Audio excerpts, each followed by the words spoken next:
የት እንደተወለዱ የት እንደተማሩ እግዚአብሔር የመጣ አይነት ያክል እንባ አውጥተው እግዚአብሔር መጣ ብለው አለቀሱ። ምንድነው የሆኑት ብዬ ጠየቅኳቸው።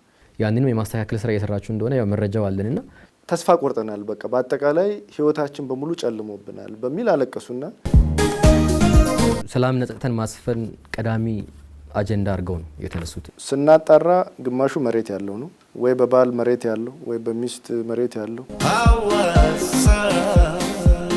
የተጀመሩ ፕሮጀክቶችን በፍጥነትና በጥራት የማጠናቀቅ ላይ ነው ተስፋ ያደረገበት እድገትን ተስፋ ያደረገ ልማትን ተስፋ ያደረገ መጪው ጊዜ ለልጆቹ ለቤተሰቡ ለአጠቃላይ ለህዝቡ በዚህ አዲስ አመት ምን ይጠብቁ?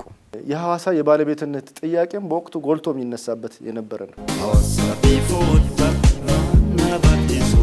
ሀይቁ ማፍራት ያለበትን ሀብት አላፈራም። እንደ ሲዳማ ክልል ብልሹ አሰራሮችን ልንታገል ከሆነ ወጣቱ ነው መታገል ያለበት።